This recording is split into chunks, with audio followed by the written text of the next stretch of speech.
There were two young boys named Trevor and Will.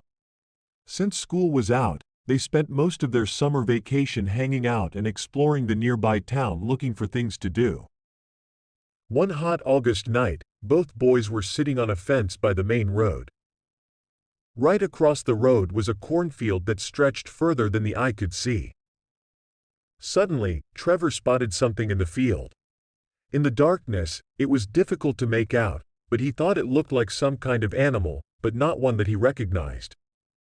He nudged his friend and pointed in the direction of the strange-looking figure. Will said he could see it too. He wasn't sure, but the mysterious thing seemed vaguely human. The next thing they knew, the thing was gone. The boys climbed on top of the picket fence, craned their necks and scanned the field with their eyes.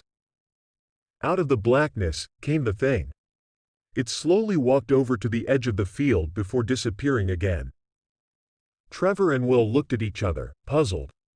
"What was that? I have no idea." No sooner had Will said that, Trevor felt a clammy hand grasp his shoulder. He turned around and found himself staring directly into the hideous face of the thing. He let out a yell of terror and surprise. The rotting skin on the thing's face was coming off in places, revealing the grotesque bone underneath. For a moment, it just stared silently at Trevor with its dark sunken eyes. Then, it suddenly grabbed hold of his arm.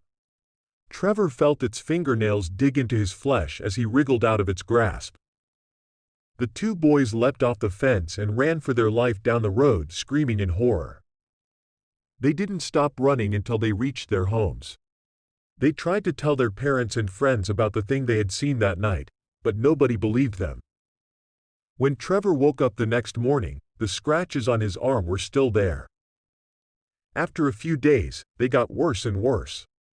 Trevor got sick and his parents took him to see a doctor.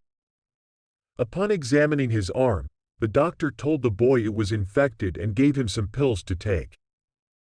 Unfortunately, Trevor's condition got worse and worse as time wore on. The infection spread to his entire arm and it wasn't long before his flesh was rotting and beginning to falling off. He was taken to hospital, but no matter what the doctors did, no treatment seemed to work. The infection spread throughout his whole body. Trevor was confined to bed and started to waste away. It seemed like he was beyond help, and as the days went by, he steadily decomposed in the hospital bed. His anguished parents could only sit at his bedside and cry as they watched their beloved son slowly rot away before their eyes. On the day that Trevor finally passed away, Will came to the hospital to visit him. When the boy walked into the hospital room and saw Trevor lying in bed, he was horrified. His friend looked exactly like the thing that they both saw that night. I hope you enjoyed this scary horror story for bedtime. If you enjoyed it and want to hear more, please subscribe to my channel for new scary stories every day. I also appreciate it if you could leave a like and comment below. Thanks for watching, and I'll look forward to scaring you in the next one.